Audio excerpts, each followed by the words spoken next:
All right, guys, thanks for tuning back in. This is part 2 on InRange TV, taking a look at the Hudson R9. And today we're going to take a closer look at some of the mechanicals of the gun. Without actually taking it apart, how does it work? What are the interesting aspects of this for the shooter? Of course, in part 1, if you haven't seen that, you should go back and watch it. Part 1 is the origin story of the gun, which is really cool. No, it's fascinating. Yeah, but it's a really cool gun mechanically. So we'd love to hear more about it. Coming from you, that's really high praise. Thank you. So the Hudson H9. H9, you said R9. Oops, Oh. H9. I wasn't going to call it out, there's no way. But Hudson 9, it's 9mm, and that's why we chose that designation. We didn't want it to be 49 with 302 or something hard to remember. But that's what Colt does, and it's so effective. I'm not talking anything I'm positive. sorry. Okay. Leading comment. See, I thought, That was me, not them. So, see, I okay, thought yeah. Smith & Wesson Oh, yeah. with the random numbers. I just think of like Colt 65, 77, whatever. I'm like, okay, whatever, guys. Anyways. 11D. Yeah. The 11T. Okay, Okay. Hudson 11D. Yeah. Okay, so one of the big features that we actually did from the Gen 2 when we were talking was looking at moving to a chassis. Okay. I think that was one of the things that we were just talking about a second ago. Geometry-wise, we wanted to create this to enable us to have other R&D possibilities in the future. Things are...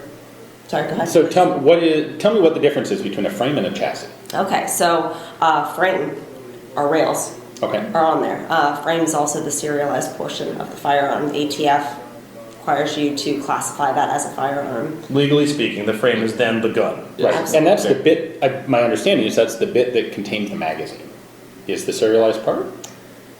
I haven't looked at this with a lot of new design. We're going to motto super type basic designs, elements so- here because we're just trying to understand that. Absolutely, So, yeah. okay. So, I think you guys are probably familiar with some people that do the 80, 20% sort of, Of course. manufacturing. 80% lowers and all that. Mhm, yeah, sure. So, and a lot of times, especially people that do that for 1911s, one of the features that's missing on that are the rails. Okay. And also certain holes. They're reference points. They're things that you actually need to attach another component of the firearm to in order to make it shootable. at So that it's point. whatever keeps that particular component that could be the firearm by ATF discretion is at 80%, not 81%, 80%. So in this regard, you looked at this, you looked at what you would think of as a frame, but you left out components that made it not a complete firearm until you added the chassis? Yeah, our grip, as opposed to the chassis, does not have a place for the barrel to seat. It does not actually link into a takedown pin. It doesn't have the hole for that, and it cannot accept the magazine. It actually won't lock in the magazine. So those things differentiate. Okay. We had our barrel camming surfaces, we actually had some unique angles in there. And from a manufacturability standpoint, breaking that out into a separate piece allows you to get in at different angles as well. It also means, are you doing these with forgings? We are. With the grip and the slide are both forgings. Because if your locking angles aren't integral to the forging, you're able to have, you don't have to have as tight of a tolerance on the forging, which is my understanding is a huge issue with 80% 1911 frames, is oftentimes they're impossible to machine because the bits aren't quite right. So that said, the serial number, or the serialized part that is the firearm of yours is this chassis, It's the chassis. which is these little side plates that we see on that pistol, correct? It is, and Okay. we wanted to move in that direction. Okay. Cool. And so similar to like a SIG 320, the Ruger American. Okay. So that it pulls out basically the guts. Yeah. So this surface actually something we had to submit to the ATF. We had to get a ruling that this is actually the firearm, and once we had that has to now be the serialized component. Right. I realize this is not a one-to-one apples-to-apples relationship, but it made me think of the Tokarev. Yeah. When you pull the fire control components, which actually has some rail elements on it for a Tokarev pistol. Yeah. Okay. Not quite the same thing, but the Not idea. the same thing, Yeah. but the concept. Oh, Yes. we have been compared to that in some blogs and forums, and actually someone said it looks like the Kingsman pistol, which was a Tokarev with like a shotgun Okay. little barrel. All right, so I'm not too crazy to say that. No, you're not. All right, fair And enough. he actually almost had a heart attack when we were seeing the trailer for the Kingsman when it came out, because we had already been in design for a while, and we saw it and he goes, that's not a real thing, right? So, Yeah, that was a bad day. No, IMFTB, what was it? Immediately. Oh, yeah. All right, so that's the serialized part, which is interesting and unique in its own right. It probably gives you some flexibility for the future too. Yes, that is the goal. It's supposed to be give us scalability as a small Yeah, company. that really is one of the few things out in current firearms that is a real improvement from stuff in the past. By having, it's not just about the legal technicalities, but it means if you want to change the frame, all of the working bits are in the chassis, and you can just pull the frame off and put a different frame on. In theory. Sure. Yeah. So we were looking at this, and in our gen prior to it, we had the manual safeties on there. Okay. One of the biggest things that we were getting at that point is, this is a striker fired gun. So many people choose to use that because it does not have those manual safeties. Totally. Yep. When we're working that, we then identified that we could put geometry in there that allowed us to do an integral trigger safety. And from a liability standpoint, we wanted safety on the, we're a manufacturer. We wanted the ability to have some sort of safety. Yep, totally. You don't want to get sued out of existence. Exactly. That's exactly You So, mean you don't want this gun just errantly firing whenever it feels like? There's too many case studies, and it has a drop safety like a traditional striker fire. Even with that linear movement, it still has a drop safety, but we wanted another safety in there. You look at the ones that have worked really well, the Glock and the other guys who have just done great in this industry. They at least add that element of a safety. Absolutely. Yeah. All right, so we're past the chassis and the serialized part. Let's see some other interesting components. perfect. Okay, so what we were looking at is so many of the designs for lowering bore access typically try to get that hand up to the barrel. And what we didn't like about that was that you started to see the fingers tilting down. All of this for us was about creating front to back motion. So we decided to blow through where you typically see a lot of frame on the backhand side of the gun up here. Sure. And drop that full size slide directly on top of the trigger guard. We didn't want to sacrifice slide height and have something short, not enough meat to grab back there. Okay. And you're raising not just the back of the back strap, but you're also raising the trigger. So you have this instead of that. We were actually dropping the slide as well, so Okay. we kind of, Yeah. Smooshing this together, keeping, as you would think of in an AR-15, an inline reciprocating motion and action of trigger pull and Yes. cycle. That's a good comparison. Okay. yes. So when we did that, you can actually just see the amount of material that we have here underneath the slide. It's very small, and we're thinking about, well, what kind of surfaces is our barrel going to lock up against? Barrel's his baby, so I'm going to let you talk about that one. Okay, so that was one of the biggest pieces of education in which started becoming an obsession, was camming surfaces, barrel camming surfaces. What works, why doesn't, why do people not like the 1911 lockup if it's too sloppy? Those underhood barrel cams are first difficult to machine and second difficult to get right. And some guys are like, well, you can do an economic 1911. It does not feel the same as a $5,000 1911 with hand fitting and hand filing. The reason those guys put so much effort and charge so much money is it takes a lot of work. It's a lot of work. Yeah, well, I'm going to try one thing. It's interesting you brought that up. The 1911 isn't, while it has been mass produced and is a current modern gun in some guys, it's an old world design. Yeah. It And is. the machining involved is old world concepts. And I have a World War II 1911A1, and it's really sloppy. Right. Its accuracy is not as good. You can't give a 1-inch guarantee at 25 yards with that gun, and then the trigger doesn't feel like ice breaking or whatever. What guys It's Breaking the glass gorgeous. rod. glass rod. There you go. Yeah. Ice. Yeah, glass is what I meant. But we had to do something. We no longer had room for a Browning linked or linkless cam system, and it was a patent drawing for a Webley 1913 455 autoloader. Okay. That sparked the original barrel cams that you see in here. I can see where that would have come from. Yeah. those side cams, and it was really exciting at the time. And then we tried to do the side camming, but there was a reason those guns and that particular camming system didn't last too long. And so the engineer said there's just not enough room. I forgot what pictures we were looking at the time, and it was a PowerPoint, and I cut the bottom lugs off, I think picture of a Glock barrel, and pushed them up and put them up at the front, said, can we move it up front?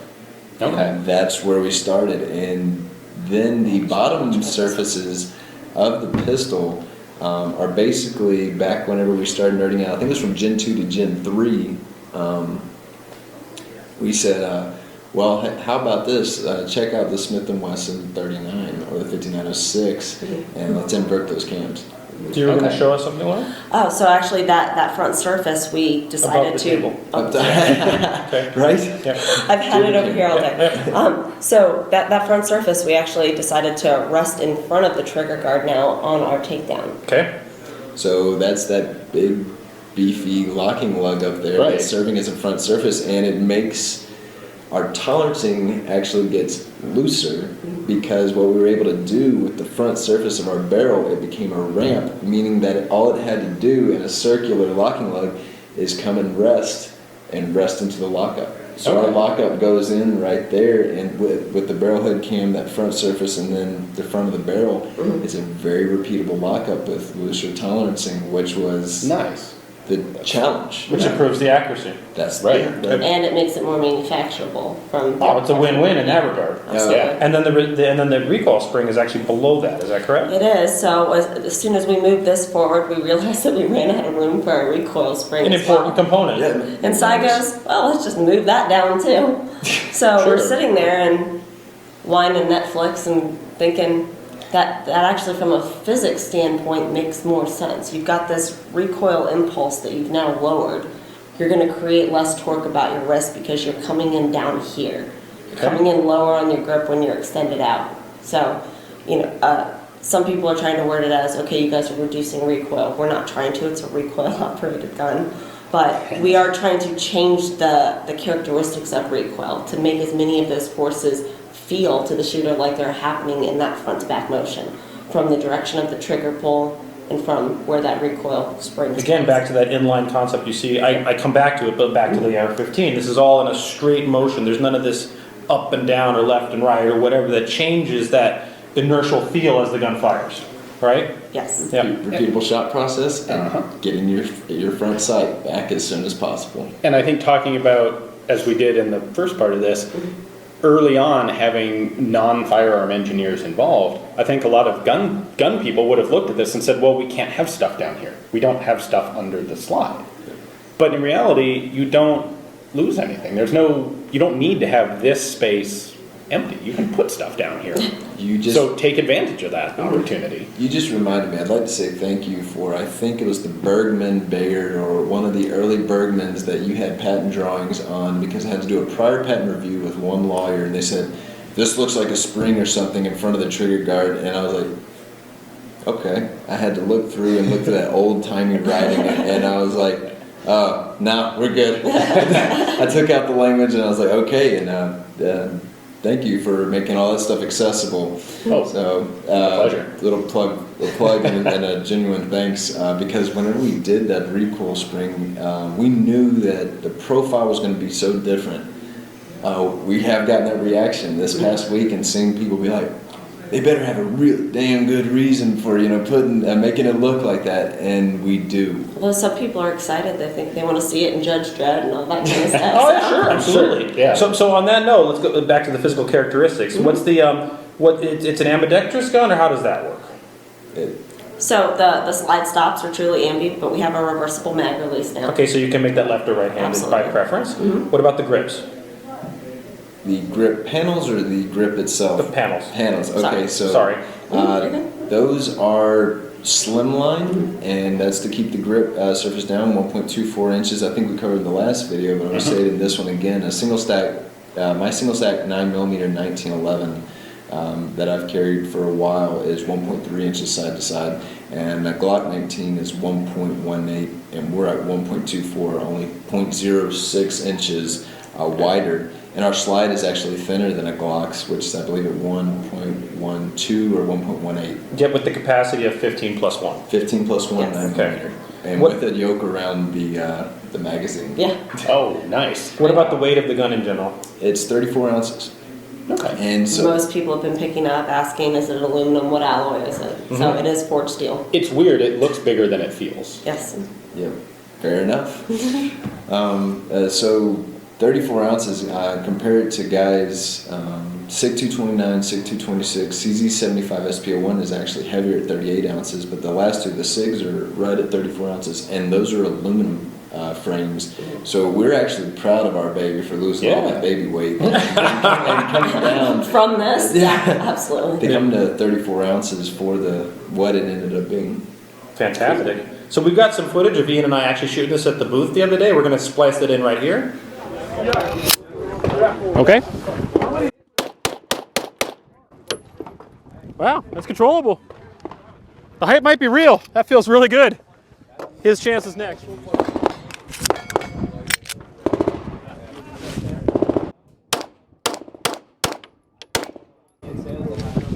It does seem very nice. It feels really good. It does.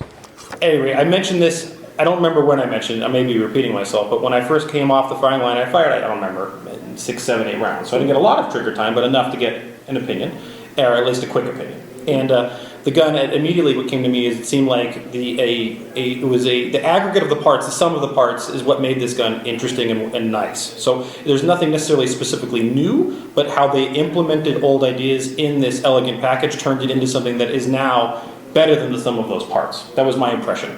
The initial trigger pull is excellent. The trigger reset's unbelievable. It's fantastic. It really does feel like a tuned 1911 trigger pull. The recoil was very mitigatable. It was very easy to do doubles. It was very, very smooth.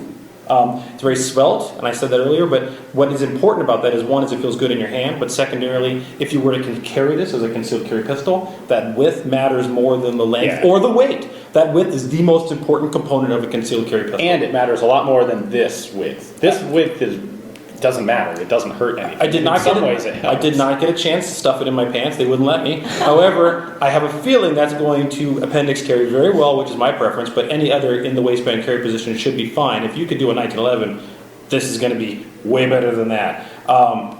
Initial impressions with the limited amount of time I had it, I found it to be fantastic. I liked it very much, and it lived up to the hype, which is what kind of gave me a dissonance, because I'm like, there's nothing lives up to the hype. You go up to the SHOT Show and you're like, this is hyped. It's, oh, I didn't know what to do with it. I really paused. I'm like, no, this is genuinely cool. That was my impression. There are some elements to it that are a little, like, I don't want to say counterintuitive, but sort of. You pick it up and it feels like a 1911. And so pulling the trigger, you expect a 1911 kind of trigger, just naturally. And you have to then think about it and realize this thing is a striker fired trigger safety. This has the mechanism of a Glock, which you expect to be bang. And in fact, you have something very close to a single action, nice hammer fired 1911.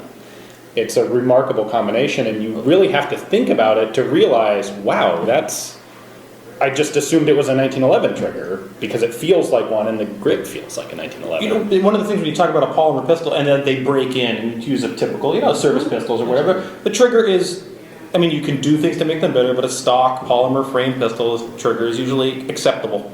You deal with it because it means you don't have to deal with having the manual safety or having the first shot double action and the next shot single action. However, this not being polymer based, you get that crisp, almost competition style trigger you would expect from what you would think of a bullseye shooting pistol, but in a serviceable service pistol carryable guise. Well, we've had two types of people in the booth or out at the range whenever they picked up the trigger. Either you have a striker fired guy and he's pulling very, very quickly and he's like, whoa.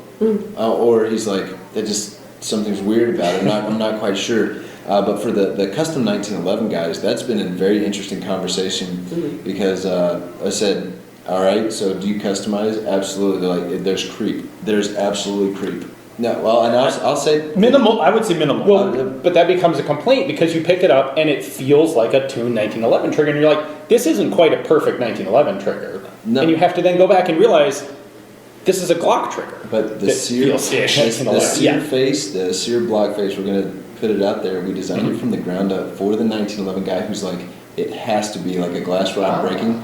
They take their little diamond file, they go 1, 2, 3, however many times to get it right where they want it, and they assume the liability at that point as a company that wants to stick around. But what we've been telling the strike fire guys is treat it like a two-stage AR trigger. Go straight to the pressure wall, disengage that safety, go straight to the pressure wall, and then break. I'm glad you said that, because that's exactly how I approached it, actually. I didn't As you see, think bring about up that piece, and then you feel the actual trigger, and then from there is a very short distance of travel until it breaks the shock. The initial pull is kind of creepy, but that's the reset's incredibly really good. short and crisp. Yeah. Yeah, that feels really nice. Really nice. Interesting. You do the trigger reset mechanism, just let it go, click. It's very distinct, it's obvious. Yeah. It's very short, and then a follow-up is very easy to do. Because at that point, you're not even disengaging the safety because your finger's already on that trigger, and you've taken back that weight already. And your trigger finger is no longer moving along a surface and re-engaging and not introducing anything else off linear to your shot process. Your grip angle is no longer introducing any offline movement. All you're doing is straight forward and back, and so your sight process, especially with how the recoil mitigation is, if you can pick up, we had people coming off the line saying they could track the front sight the entire time. Wow. During the shot process, and as soon as they could get it, their reset back, they were ready to go again. And we were excited because we got one of the prototypes, and we knew when it was going to break, but we sent it to Recoil anyway because they asked for it. And I'm not trying to give someone else on your show a shout out. No, that's great. They got a chance to do it, and they were doing mag dumps, 8-inch plates at 50 meters, and pinging it the entire time and doing it. They said Wow. it sounded like rapid fire. I think that's I don't doubt that at all. And the reason I say it is that inline mechanism of how the trigger pulls and how it recoils and cycles in your hand, it really does feel like it's just sitting there as you're firing. And so I don't know if you've ever fired some of the early, like the Walther P99 polymer frame pistols. They have that ski ramp on there with that angled trigger. Man, I got calluses and blisters from those guns on my fingers. You're not going to have that problem here because you don't have that angle going on in trigger pull. I think that's an essential quality of this gun that's worth raising, is that one of the biggest parts of it is that trigger. Yes, absolutely. That's why we started it. And that's the real goal. So hearing that must be a good It thing. is. It really, really is. I know people are going to ask, are you planning on doing other calibers? So they have already asked. We've been getting that. 10,000 of them, I'm sure. Yeah, what we were saying is, as a startup company, we're going to need the support up front so that we can have R&D dollars to go and do support more calibers. We are going to start, since 9mm is where the market is right now, we are going to move this into a product family. As long as we have the R&D dollars and the tooling dollars to put forward and introduce new models. But we will support what the customer wants. Okay. And you probably heard this all day the other day at Media Day, but with it being 9, does it accept pretty much every 9? 147s, 115s, 124s, all that stuff? We're running everything through it. No right problem? now. Hollow points? Running No feed everything through issues? it. Feed ramp is pretty, I didn't get a look, but the, Well, I assume by dropping the slide down, you've got very little angle that's a of feed. good point. Is the feed pretty straight? I didn't get to see that, frankly. It's smooth. Oh, he's gonna look. Oh, there's no magazine in it. Oh, so but the point is that some of these guns they have the feed is pretty aggressive. Because it's so forward, the tipping isn't very, it makes it very easy for it to tip, and it just goes back, and we have a very good polished feed ramp to go right in. And the gun's rated to plus B. Oh, yes. Anything you want to put in it. Essentially. We've actually tested with 65 grains, some of the Hush crazy grains. The weird stuff. We went for a lot of funding to put a lot of rounds through it. Would there? I mean, you probably got this question too. Desire for lengthened barrels or suppressors? There is an Instagram photo that was taken yesterday with a silencer code Maxim. Osprey. Well, the Maxim right next to our pistol with a silencer code Maxim Osprey on it. Okay. We're still Kind of a bros- cool still profile bros, for that no hate. suppressor. Cool. Totally. Awesome. Nice. That's Yeah. right, yeah, with theirs, you could get them to match the profile here, couldn't you, I bet? That would be very cool, actually. Yeah, Very cool. Slinky. So, do you have anything else you'd like to bring out to the audience about the mechanics or the design of the gun? Since this is a deep dive Oh, Yeah, anything we should have asked? that we didn't? missed. So we have about 7 patents pending on it. Okay. We trigger safety. What you're going to see in the slide is very Glock MMP, but there's a little bit of SIG 226 in it with our drop safety disengage. That really, really sharp little piece that had to push up, and with our minimal trigger travel, we had to do that. We had to pull in something that really jumped up really quick in there. The back straps, that is not a safety arm. Oh, that's a good point. Yeah. That's Backstrap, easily that mistaken is not for your spring grip safety. system. It is not a Like on a 1911, that encapsulates your spring system. And it's not a grip safety, It's although not a it's grip easily It mistaken. looks like it, but it's not. It's just the manufacturer, And, the design. and for us, from an aesthetic cue, we wanted people to do a double take on a 1911. Right. We wanted them to Oh, no, that's different. However, that rear panel can be changed. It can actually. So our grip panels come off, and you can take. This is actually two parts. The bottom portion is G10. What we wanted to do is kind of create that. So if anybody wants to do palm swells, if they want to, I want angled mainspring housing.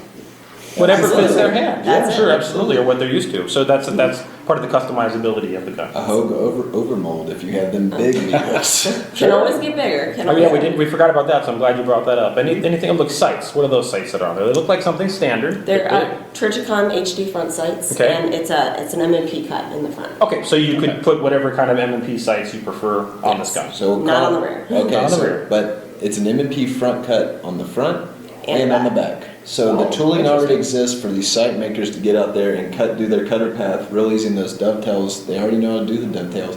We tried everything. Nothing looked slim or good enough with the cuts that exist right now for us to use an existing cut. We tried, we promise, guys. Okay, We tried. fine. And that rear sight appears to be, at least the one you've chosen for this particular gun, to be usable for against your belt cocking or something like that. Was Oh. it intentional or was that just an Lunge. accident? Well, Intentional. per the lawyers, we do not endorse people trying to rack on their holster and shoot their leg. But if you need to rack it against, a person who's trying to hurt you against their eye cavity, yes, you can lock it. I mean, when I see that, that to me frequently is usually not an accident. That's where I'm Correct. going with that. Okay, It was purpose. Okay. purpose driven. awesome. I did And that on a ballistic shield. Yeah. You did, actually, you did at one of our matches. You That's- used it on a fake ballistic shield. That's So awesome. your release date, at least target right now, is Q2 of 2017 Yep. for general availability. A lot of gun stores across the country, I assume. Yeah, we've already been picked up by a couple of distributors, and but it's Talked really to them well this week. Yep. it's really mattered. We've told all the dealers and all the consumers that as a new company, it's going to matter what you say to the distributors, and I'm talking to the audience, but also you guys. It matters for Like you said when you came up to the range, they're trying to make sure we're not just hype. So Yep. seeing an actual consumer interest, seeing that there's principles about this. What's going If you're interested in this, so what you're saying is if you're interested and you want this, if you're watching this, you should let your local dealer distributors know. Go to your shop, tell them you want to buy it. Yeah, let them know. We know that the only way this is going to succeed is if the American consumer backs us. And hey, that's America. That's capitalism. I'm for it. And what we're here to tell you is that we believe the hype is legitimate and there's a Yeah. reason for it. So that if you believe us, then go for it. I think it's a great pistol to go for. Yeah. Thank you. Thank you. Thank you. so much. So again, Q2. I know we did this in video one. And Q2 mass release or as much as you can get it. That's the goal. It could slip a little. Don't hold them to that, but they are new and startup. So Q2 is the goal, Yep. and the MSRP again is 1147. 1147. It ships with 3 15-round magazines. Cool. Yeah, that's cool. Awesome. Does it not ship with a holster? It is not shipping with a holster, and that's mainly because we didn't want to say, hey, we're backing this holster maker's play right off the bat and make anyone else feel left out. All the guys who are making the custom Kydex, all the small guys along with the big guys, we have a full list. We want to support in any way we can. Holsters are such a personal choice. Well, I'll say this because you guys can't. Generally speaking, if it includes a holster, it's a piece of junk. Generally speaking, and if you know what you're doing, you probably don't use it anyway. So not always, but that's normal. So I get it. Yeah. That's All my holsters, I think I have a bin of like 30, and I The use one or graveyard, two. yeah. And my one right now is like a DeSanti soft tuck, one of the suede ones. I cut off the guard. I put on what is it? One of the Haley pins on it, and I do a custom screw. And because that fits the easiest, if I'm carrying in the waistband, or I carry, hey, it's Texas, I can do it. I can carry under a jacket like this. I can just do strong side open, and so. This lends itself to the proof that you two are serious about what you're doing. This is real for you. This is a life you live. Yeah. This is not, hey, let's make a gun. This is real. Oh, Very much so. we carry every day everything from. I was one of the first to buy a Browning 1911 380 because I didn't want to put the money because I couldn't afford at the time to buy a Colt 1903 because Okay. there's the Browning 1911 380 is really the modern Colt 1903 except a little bit more 1911 derivative, but it's Okay. that thin. That's Yes, around it is. 17 millimeters. I don't know. It was Oh. tiny, yeah. but I ended up taking off the grip panels, putting electrical tape around it, and grip tape on the slide. It's just funny you say this because anyone that's serious about this and actually carries on a daily basis, your holsters are probably modified. You've done something. I have sewed my own holster together for some of my guns to get it the way I wanted it. Wax thread works the Yeah, best. it sure does. Cut it open, it really You know what? stays in there. Well, actually, also strong fishing line works really well too. That's brilliant. Skateboard tape in Yeah. random places, yeah. So you guys are awesome. This is great. I want to thank you for taking the time not only for one but two videos with us today. Thank you. This is awesome to see this entrepreneurial couple coming together, making a new gun company and making a gun that's really cool. And here at SHOT Show, you have a limited amount of time and you're just swamped by people. And really, thank you for taking a substantial amount of your day to do this with us and let us bring You it spent to hours with the us, so viewers. we can't thank you enough for that and really appreciate it. Well, to be not, a little bit selfish, we did get to sit down for these hours, so thank you for the Thank you guys so opportunity. much. Our legs are killing us. And we're hoping that this is the kind of interesting, in-depth stuff you want to see out of InRange, because this is an opportunity for this that we had, that we found, and we wanted to grab onto that, to be honest with you. And so we thank you for that. And in that regard, I'm going to go ahead and tout ourselves a little bit. If you like this kind of content, please consider supporting us on Patreon. It is legitimately the reason we're at SHOT Show and able to do stuff like this with these two. If you can't, we understand. Please just share the video, promote the gun, subscribe to YouTube at Full Theory and Facebook, and watch the next one. Thank Thanks you a lot, very guys. much.